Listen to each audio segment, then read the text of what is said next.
स्वाभिमानी सेना निर्माण करावी या उद्देशाने 2 वर्षापूर्वी या तालुक्यामध्ये जिल्ह्यामध्ये स्वाभिमानी सेनेची स्थापना केली। माझ्या समोर माझे सहकारी मित्र आणि त्या काळामध्ये खऱ्या अर्थानं शिवसेना शाखेच्या मंचरच्या शाखेचे पहिले शाखा प्रमुख पोलीस उपायुक्त आदरणीय विश्वासराजे थोरात या ठिकाणी बसलेले आहेत, समोर व्यासपीठाच्या ते बसलेले आहेत।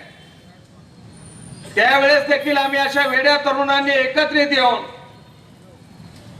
महाराष्ट्राच्या ग्रामीण भागामध्ये कुठेही शिवसेना त्यावेळेस नव्हती। अशा वेळेस खेड आणि मंचर अशा 2 शाखा त्या 10 जूनला एका दिवसामध्ये या पुणे जिल्ह्याच्या ग्रामीण भागामध्ये विश्वासराजे थोरात यांच्या नेतृत्वाखाली या गावामध्ये आम्ही शिवसेनेची शाखा स्थापन केली। मान्य सगळ्यांना आहे, राजेभाऊ जे बोलतो ते सगळ्यांना कबूल आहे। ते म्हणतात खासगीत राजेभाऊ तू बोलतो ते नक्की खरं आहे, वास्तव आहे, पण काय करतो आम्हाला त्यांच्या मागे राहिल्याशिवाय पर्याय नाही। जरूर राहा, परंतु खऱ्या खोट्याचा विचार करा बांधवांनो। पण 90 सालाच्या नंतर पुन्हा 95 ला विधानसभा झाली। प्रश्नाचं उत्तर द्या, तुम्ही सुज्ञ समजदार माणसं आहात। जर शिवसेनेचा खासदार आंबेगाव तालुक्यात होतो मग शिवसेनेचं मताधिक्य वाढलं पाहिजे की घटलं पाहिजे? वाढलं पाहिजे। हे तुम्हाला कळते, मलाही कळते, पण हे खासदार निवडून आले आणि अविनाश राणे दुसऱ्यांदा 30-31 हजार मतांनी पडले बांधव। पुन्हा 2009 ला हे खासदार झाले, परत निवडून आले, स्वतःची बायको उभी केली, दुसरा कुणावर खर्च करायचा चला तिच्यावर खर्च केलो, पण प्रचारामध्ये फार काही सक्रिय राहिले नाही। स्वतःच्या बायकोलाही पणाला लावलं आणि 42 हजारांनी त्यावेळेस कल्पनाताई पडल्या। शिवसेनेचे आबरू एवढ्या मोठ्या प्रमाणात गेले, 60,000 मतांनी शिवसेनेचा उमेदवार पडला। मग जर या तालुक्यामध्ये शिवसेनेचा खासदार 3-3 वेळा निवडून येतोय, 15 वर्ष खासदार होतोय, पण आमदार मात्र आमचा 35, 40, 60, 65 हजार मतांनी वरच्या मतानं पडतोय। मग लोकसभेला मी तुला मदत करतो, हरकत नाही, तालुक्याच्या भल्यासाठी केलं। आम्ही अभिमानानं सांगतो दोन्ही आमचेच आहेत, चांगले आहेत, आम्हाला चांगले नेते मिळालेत। पण माझा एक प्रश्न तुम्हाला आहे, चांगले नेते मिळून केलं काय? खूप विकासाच्या गप्पा मारतायत। जाहीर चॅलेंज मी मागच्या 5 वर्षापूर्वी दिलं होतं आणि आजही पुन्हा या व्यासपीठावर तुमच्या सगळ्यांच्या साक्षीने देतो, दोघांनी व्यासपीठावरती यावं आणि काय विकास केला हे एकदा माझ्या समोर जनतेशी सांगावं। मी जे प्रश्न विचारतो त्या प्रश्नांची उत्तरं द्यावी। 30 गावांना जानेवारी महिन्यापासून टँकर चालू झाले बांधवांनो। 46 वाड्या वस्त्या होत्या, पुन्हा पंचायत समितीत काल परवापर्यंत आमच्याकडे 12 गावांचे प्रस्ताव आले।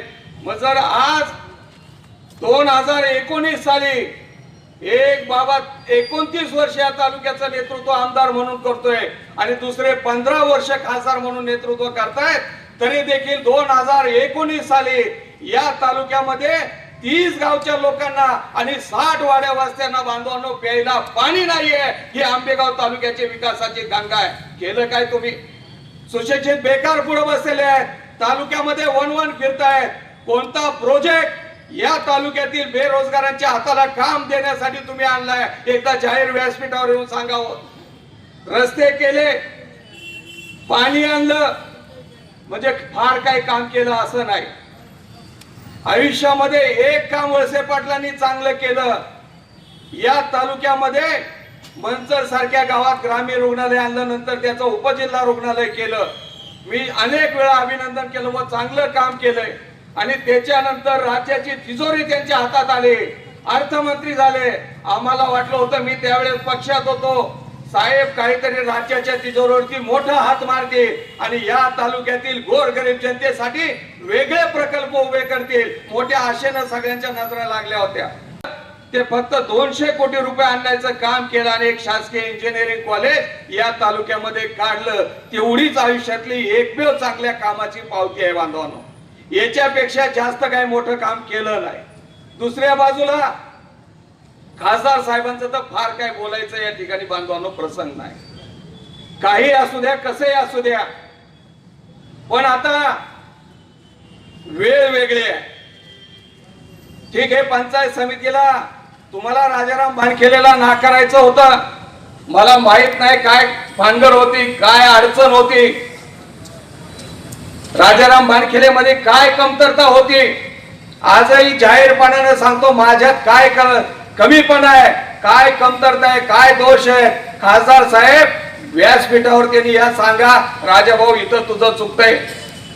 मी कधी दारू पिऊन रस्त्यात पडलो, कधी कुठल्या ठेकेदारीत अडकलोय, कधी कुठल्या वाळूचा लिलाव घेतलाय, कधी चोरून कोणाचा मुरुम उपसलाय, तालुक्यामध्ये कधी कुणाच्या उधाऱ्या बुडवल्यात. काय केलंय काय राजाराम बाणखेलेने की सातत्यानं तुम्ही डावलताय? शिक्षणात कमी आहे, बुद्धीत कमी आहे, आकलेत कमी आहे, कशात कमी आहे? भीती एकच आहे, बाणखेले हा बाणखेले आहे. एका बाजूला वळसे पाटील म्हणतायत, अरे राव पुन्हा ती चूक करू नका. एक बाणखेले संपवता संपवता आम्हाला 40 वर्ष लागली. पुन्हा दुसरं बाणखेल्याचं भूत तुम्ही डोक्यावर घ्याल तर आपली एक पिढी बरबाद होईल. हे दोघांचं संगम ते बांधवांनो आयुष्यात करणार नाही, हे जाहीरपणानं मंचरच्या चौकात सांगतोय. तुम्ही बोला अथवा बोलू नका, आम्ही भगव्याशी प्रामाणिक राहणार आहोत. पण का कोण जाणे, पुन्हा त्यांना भीती वाटली की पुन्हा वळसे पाटलांचा सांगावा आलाय, मला काही कळत नाही. आम्ही वाट पाहत राहिलो की दादांचा निरोप आज येईल, उद्या येईल. पाडव्याच्या दिवशी फोन आला, सांगितलं राजाभाऊ लागा कामाला आता. म्हणलं दादा ठीक आहे, कामाला लागू, तुमचंच काम करायचंय, आम्ही कधी दुसऱ्या रस्त्यानं जाणार नाही. परंतु चर्चा करा, बोला. माझ्याशी बोलायला लाज वाटत असेल तर माझ्या गावच्या लोकांशी बोला दादा, पण चर्चा करा. आमच्या काही अपेक्षा आहेत. या गावात लोकनेते किसनराव बाणखेले यांच्या नंतर सर्वसामान्य गोरगरिबांना नेतृत्व राहिलेलं नाही. आमची एकच येणाऱ्या विधानसभेमध्ये मंचरचं नेतृत्व गेलं पाहिजे, तालुक्यामध्ये ते फिरलं पाहिजे आणि मंचरचा आमदार झाला पाहिजे. हे राजाराम बाणखेले स्वतःसाठी मागत नाही बांधवांनो, या तालुक्यातील गोरगरीब जनतेची इच्छा आणि अपेक्षा आहे. कुठल्याही परिस्थितीमध्ये मंचरकरांनी नेतृत्व घ्यावं. कारण मगाशी बिबेंनी सांगितलं, कमरभाईंनी सांगितलं की छोट्या मोठ्या गावांमध्ये आता नेतृत्व शिल्लक राहिलं नाही. घोडेगावची काय अवस्था झाली, अवसरीची काय अवस्था आहे, कळमकरांची काय अवस्था आहे, म्हाळुंग्याची काय अवस्था आहे, जेवढी मोठी गावं आहेत त्यांची काय परिस्थिती आहे. माझे कवठ्याचे अनेक सहकारी या ठिकाणी बसलेले आहेत. बांधवांनो गेली 2 वर्ष पायाला भिंगरी सारखी चाकं बांधली आणि तालुक्यातील गावन वाडीन वस्ती मी पिंजून. मला अपेक्षा आहे माझ्या हातात तुम्ही धनुष्य बाण द्याल आणि त्या धनुष्यातनं मी तीर सोडील आणि समोरच्या माणसाचा पराभव करेल. मी विधानसभेच्या शेवटच्या दिवसापर्यंत वाट पाहिल तुमच्या तिकिटाची. शिवसेनेलाच प्राधान्य देईल, शिवसेनेचंच तिकीट घेईल. पण जर का तुम्ही आडवे आलात तर पुन्हा एकदा सांगतो, जे पंचायत समितीला केलं दंड ठोकून राजाराम बाणखेले अपक्ष उभा राहील आणि यावेळेस विधानसभा लढवेल म्हणजे लढवेल, मी माघार घेणार नाही. आज जाहीर करतोय, मंचरच्या चौकात जाहीर करतोय, कुठल्याही परिस्थितीत मंचरकरांनो आपला स्वाभिमान जागा करा. आणि 85 साली 95 साली जो लोकनेते आदरणीय किसनराव बाणखेले यांचा पराभव झालेला आहे त्याचं उड्डा आपल्याला काढायचंय. राहिला विषय विकासांच्या मुद्द्याचा, अनेक गाडा मालक माझ्या समोर बसलेले आहेत. कृपया माझ्या भाषणाचा गैरसमज करू नका. त्याबद्दल प्रेम आहे. मला वाटतंय तालुक्यात नाही जिल्ह्यात गाडे बैल चालू झाले पाहिजेत. पण सगळ्या शेतकरी बांधवांना एक विनंती आहे, अरे तुमच्या नावाखाली यांचं सगळं झाकलं ना. ते कालचे कोले आले ते म्हणतात वेगळी गाडा मीच सुरू करणार आणि हे म्हणतात आम्हीच सुरू करणार. गाडं बंद झालं, दोघे म्हणतात आम्हीच कोर्टात जाणार. गाडे चालू झाले, दोघांचे एकमेकाच्या बोकांडी बोर्ड लागणार. अरे बाबांनो कशाला वेडे होता, या दोघांच्याच मनात नाही गाडे चालू व्हा. तुम्हाला बनवी देतात, तुम्ही आपल्या उड्या मारीत त्यांच्या मागे फिरताय. तुम्हाला जर खरंच त्यांची परीक्षा पाहिजे असेल तर राजाराम बाणखेले सांगतो तसं वागा. काही गाड्या मालक इथं असतील, तुमच्यात हिंमत असेल तर या लोकसभेच्या निवडणुकीत मतदानावर बहिष्कार एकदा टाकाच. तुमची ताकद दाखवा आणि त्यांना जाहीर आवाहन करा. आता बहिष्कार टाकलाय, जर त्याच्यात आम्हाला काही साध्य झालं नाही तर येणाऱ्या विधानसभा निवडणुकीमध्ये संपूर्ण पुणे जिल्ह्यात गाडा मालक संघटनेच्या वतीनं प्रत्येक विधानसभा मतदारसंघामध्ये एका चांगल्या नामांकित गाडा बैल मालकाचा फॉर्म भरणार आणि गाडा मालक संघटना ही विधानसभेची निवडणूक लढवणार नाही. आणि मग यांची कशी पाचाव धारण बसते बघून उभं लढून बघा. नुसती भिरण भुरू करत बसू नका बाबांनो. हे गंडवतात तुम्हाला. दोघांच्याही मागे मी फिरलोय, दोघांच्याही मनामध्ये अजिबात नाहीये. जे खरं ते खरं आणि जे खोटं ते खोटं, याच्यामध्ये कुठेही दुरावा नाही.